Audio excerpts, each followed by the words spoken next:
este tema que está usted tomando de estos bots, hicimos un reportaje de que también ya están involucrando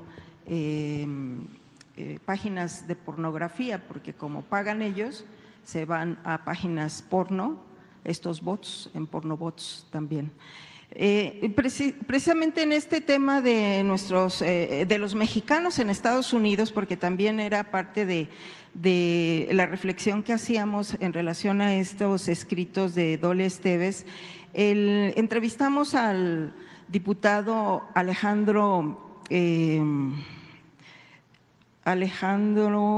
permítame, Robles, de Morena, y presentó una iniciativa ya en tribuna en la Cámara de Diputados, presidente, y él está proponiendo junto con otros legisladores el que también los cónsules sean electos de manera democrática, de forma a través del voto. Esto me parece muy interesante, sobre todo pues revalorando el trabajo que están haciendo los mexicanos en Estados Unidos.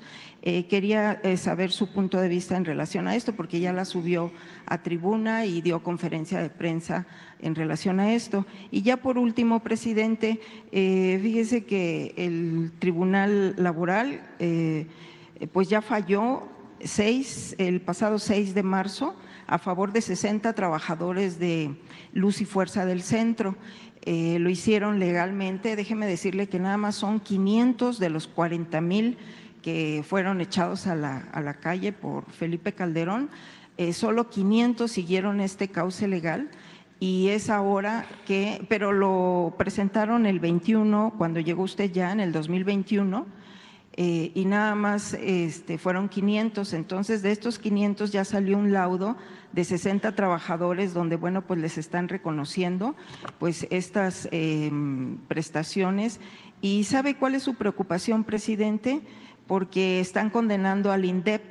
Entonces ellos le piden que si pues habría manera de pues ya que el INDEP no se ampare y que usted bueno pues los apoye, o si por los tiempos que por lo menos, así me lo dijeron textual y les dije textual, se lo voy a decir al presidente, los deje encargados a la próxima administración para darle seguimiento, porque nada más son 500, presidente, que ya las autoridades laborales pues también hay que reconocerlo, que se aplicaron y sacaron estos laudos y van a salir otros más. Gracias, presidente, es todo. Sí. ¿Cuál fue lo último que dijeron los compañeros? ¿Que le dejemos qué? Le piden que por favor los deje encargados con la próxima administración. Igual les he encargado a millones. ya dejó mucho, pero de ser posible que no se ampare el INDEP. Muchos problemas. Sí, que no se ampare el INDEP, presidente, porque si se ampara, otra vez le retrasan sus casos y ya salió el laudo. O sea, esto es reconocimiento tanto. Lo vamos a ver. ¿Sí? Lo vamos a ver. Y lo de la propuesta del diputado Robles. Sí, que se analice y que se vea,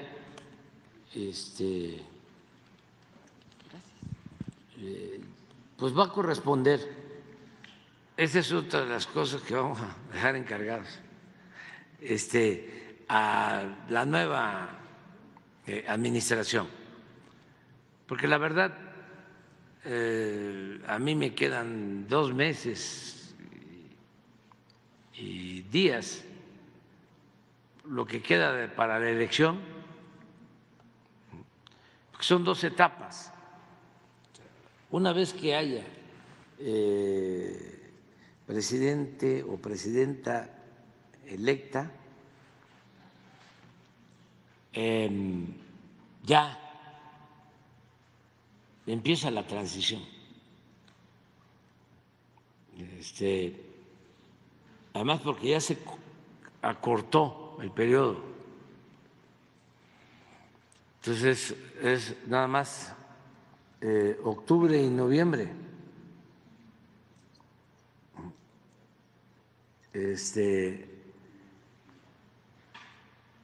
Perdón, en septiembre, es octubre, ¿sí? Octubre. Entonces, es el 1 de octubre la entrega. Entonces, ya es poco tiempo Entonces, la primera etapa es estos 2 meses y días que faltan para la elección, y luego del día 3 de junio a finales de septiembre. Entonces, ya muchas cosas se van a resolver posteriormente, pero todo lo que podamos nosotros. Tengo compromisos que sí se van a concluir, casi todos, porque no vamos a dejar obras pendientes. Hay obras que vamos a terminar en los últimos días. Por ejemplo, el día de la anexión de Chiapas a México, 14 de septiembre, queremos terminar varias obras en Chiapas. La línea de Ixtepec hasta la frontera con Guatemala son más de 400 kilómetros, la línea del ferrocarril. Esa es una obra. Tenemos 2 puentes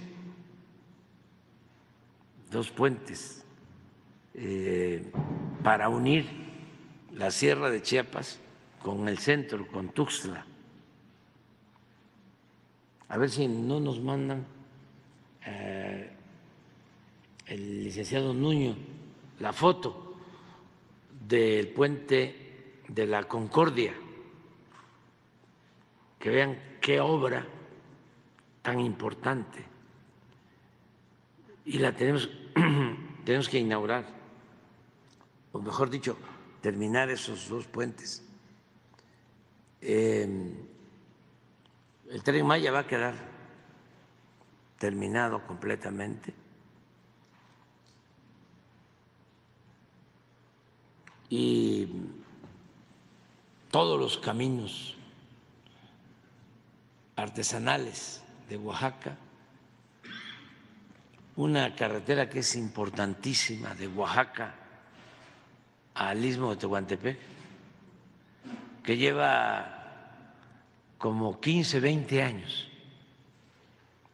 desde que la iniciaron, y la vamos a terminar.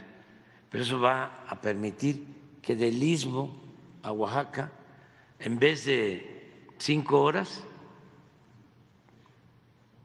hasta 6 que se hacen, se hagan 2 horas y media.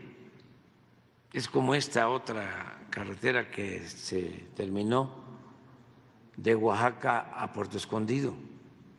Eran 6 horas y ahora 2 horas y media. Y está llena de vehículos. Está muy contenta la gente.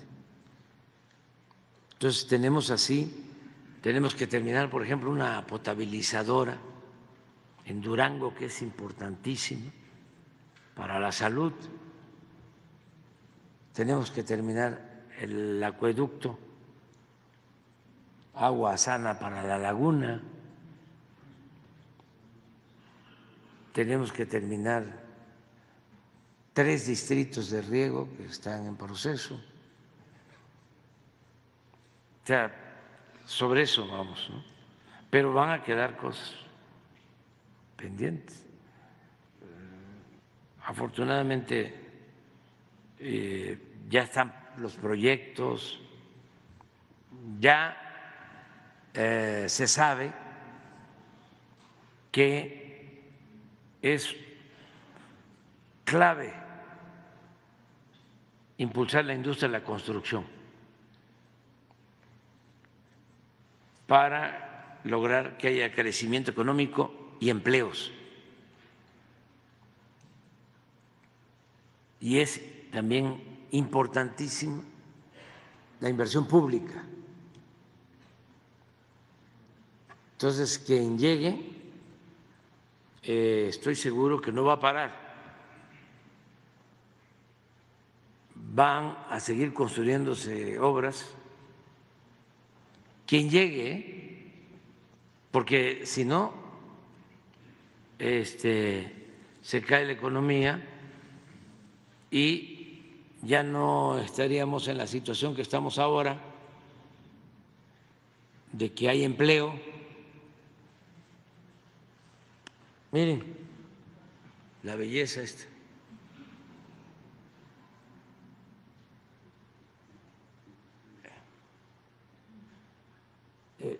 Este lo tenemos que unir para mayo, junio, ya lo unimos. Este está en el embalse. Aquí es donde hay más agua acumulada en todo México, en este embalse de la Angostura, en Chiapas.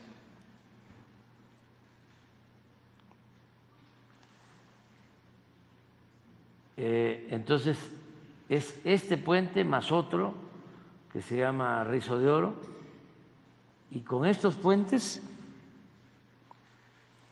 vamos a cortar camino y vamos a unir a la Sierra de Chiapas, limítrofe con Guatemala, que es de las regiones más pobres de México, porque se piensa que en Chiapas la región más pobre son los Altos, y sí, hay mucha pobreza en los Altos y en la Lacandona, pero se desconoce esta región limítrofe con Guatemala, está muy abandonada, y con este camino se va a ayudar mucho, porque ahora los que viven en la frontera, allá en frontera con Malapa, en El Porvenir, allá en Bellavista, Chicomucelo, para ir a Tuxtla tienen que dar una vuelta por Comitán o bajar a la costa por Huistla, y este es un camino en medio que les va a ayudar mucho. Esto es lo que vamos a estar haciendo, estamos haciendo. Y lo de salud, por ejemplo, vamos a tener el 21 una reunión con gobernadoras, gobernadores del programa IMSS Bienestar, el jueves en Oaxaca. Y ya terminamos de hacer una evaluación, centro de salud por centro de salud, hospital por hospital, para ver cómo vamos,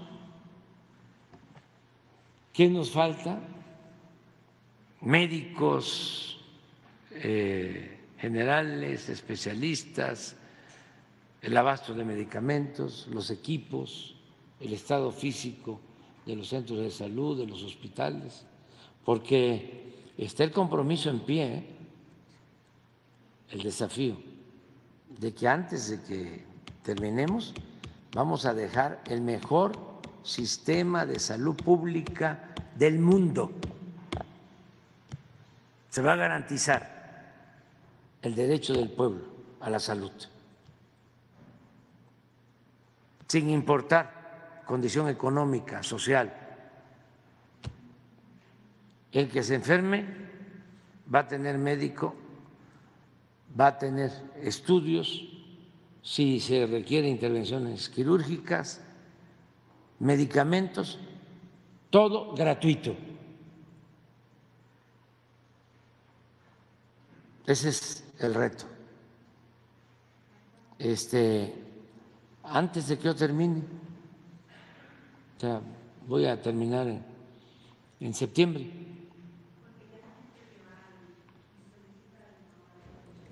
Pues se está avanzando, se está avanzando. Es que estaba completamente abandonado.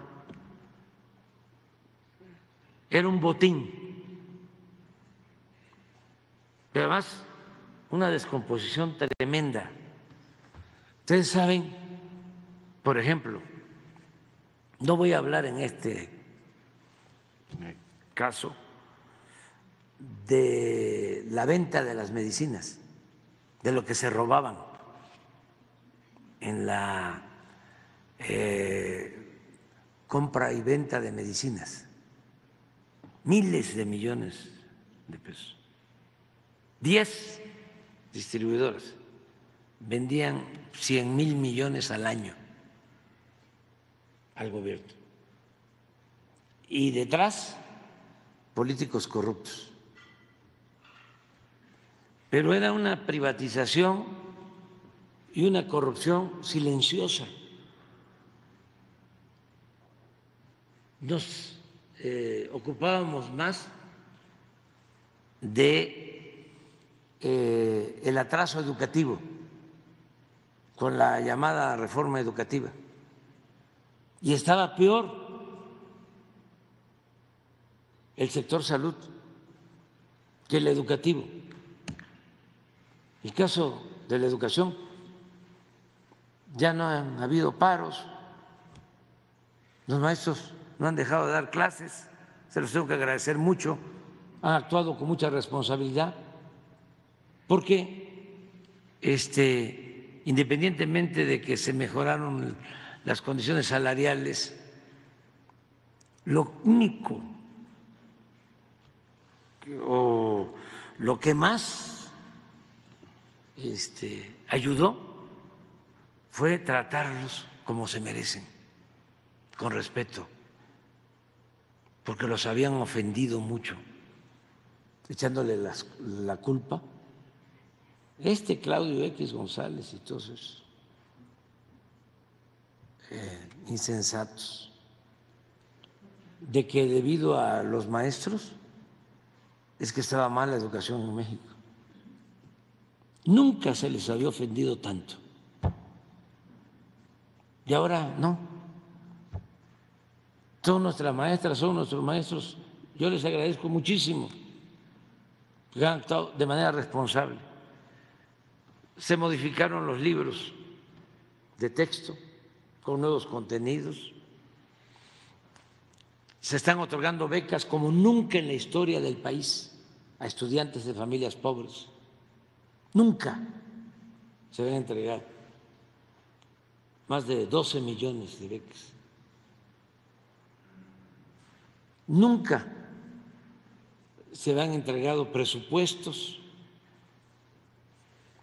directos a las escuelas para el mantenimiento de aulas y de los planteles educativos. Ahí va ya la educación y hay resultados.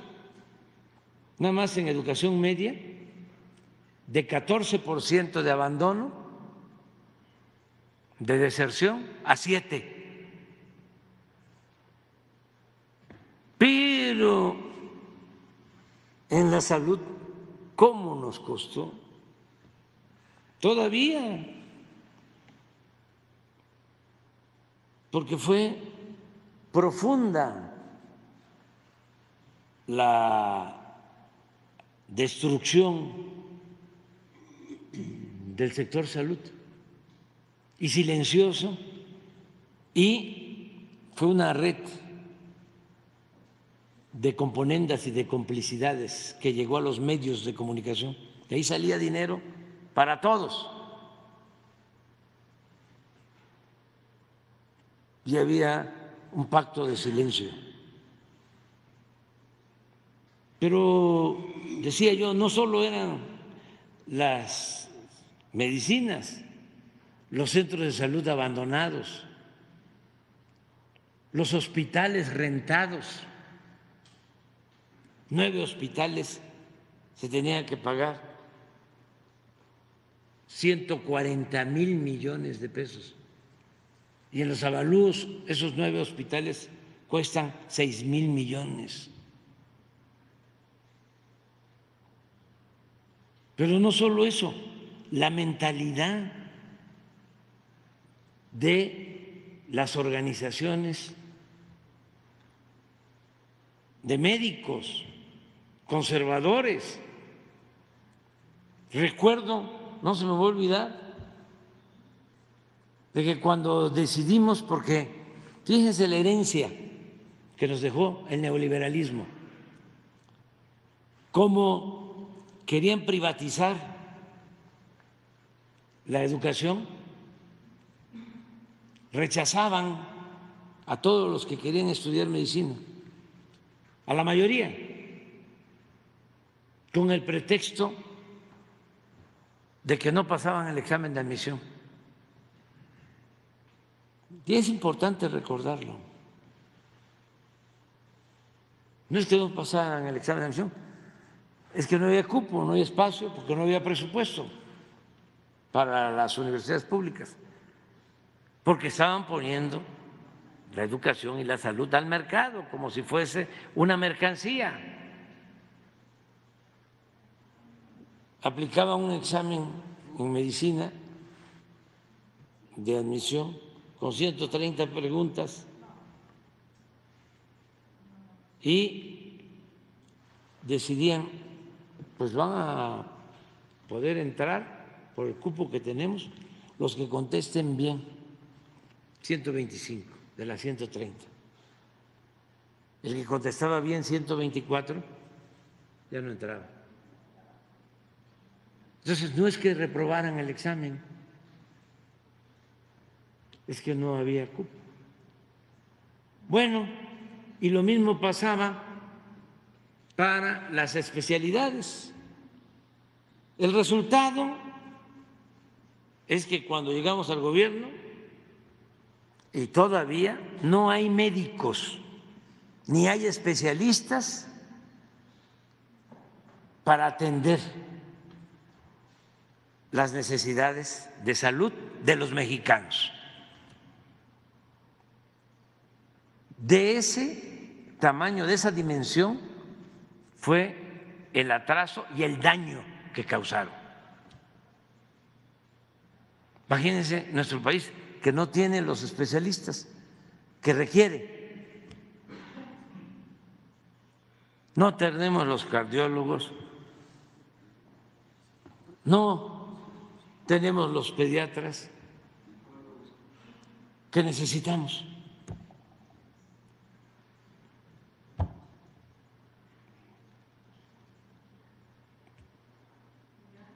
Bueno, ¿qué hicimos desde que llegamos? Desde el 19, vamos a aumentar al doble las becas. Se formaban 9,000. Vamos a formar 20,000 especialistas. Presentan examen 40,000 y había cupo para 9. Vamos a aumentarle al doble. Un día les voy a mostrar, a ver si mañana, la carta que me enviaron todas las organizaciones de médicos especialistas, unas reales, otros membretes, oponiéndose, aunque parezca increíble.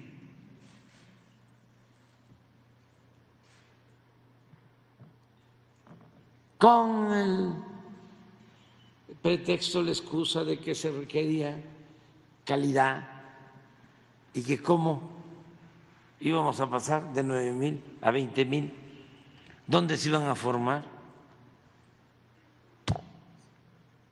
Como no les hicimos caso,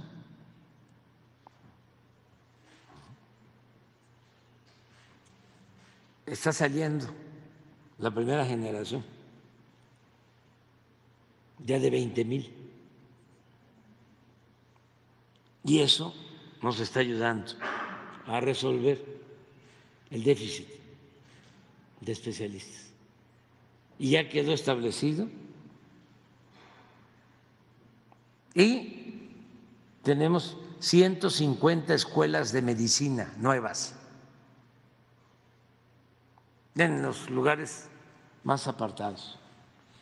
La otra carta que me enviaron fue que estaban en contra de los médicos cubanos.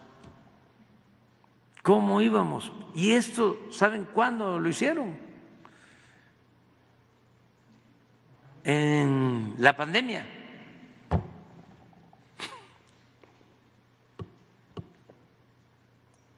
Entonces, se necesita seguir cambiando. Bueno, al grado de que un médico, o sea,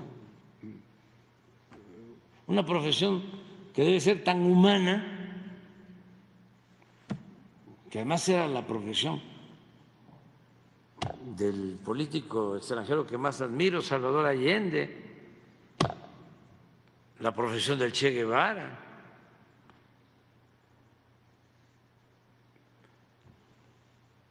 Un médico, cuando me dio COVID, insinuó de que le metieran más dosis, no sé a qué medicamento para que yo pasara mejor vida. Públicamente. Necesitamos moralizar, necesitamos purificar la vida pública, humanizarnos cada vez más. El modelo neoliberal hizo muchísimo daño, el individualismo, el materialismo, afectó muchísimo.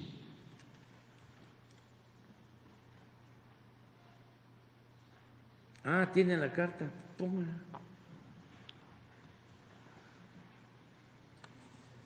Miren las asociaciones. Y no es, a lo mejor ellos en ese entonces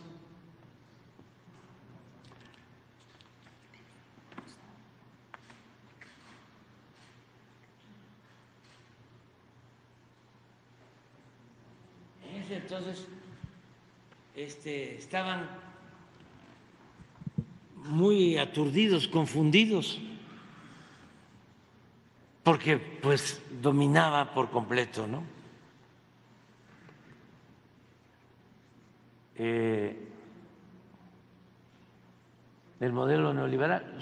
Suban, porque esta es la de lo de médico cubano, no, pero hay otra del 19 de los, a ver si el doctor Alcocer nos las envía, de la formación. Son las dos cartas. Si no, mañana la vemos.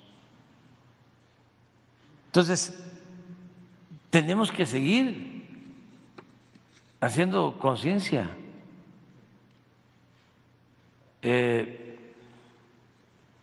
Porque hay gente que rectifica,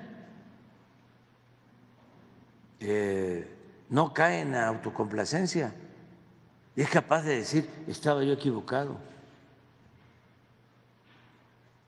Hay otros que está muy difícil, pues, pero sí tenemos que resolver el tema de la salud pública y ese es un compromiso y aquí les vamos a estar informando periódicamente sobre cómo vamos en todo, porque imagínense una gente humilde o de clase media, clase media baja, que se enferma alguien, que necesita una intervención quirúrgica, ¿qué hacen si no tiene seguridad social? Venden lo poco que tienen, se quedan sin nada. Y muchas veces, sí, eso es lo más triste, no se salva al familiar y se quedan con la deuda material, además del sufrimiento. Entonces tenemos que garantizar el derecho a la salud. Es fundamental y nos vamos a sentir todos muy bien, muy bien.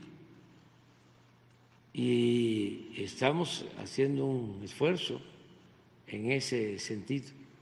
Ese es un desafío y aquí lo vamos a ver si se va a lograr o no. Hay otras cosas que no nos va a alcanzar el tiempo, pero esto sí. Rosa Isela tiene a su cargo, fíjense, le pedí a Rosa Isela desde hace 2 años. ¿Cuánto tiempo tiene? 1 año y 10 meses. Sí, casi ya 2. Que nos ayudara para ver cómo volvíamos, cómo regresábamos a que el ISSSTE fuese público,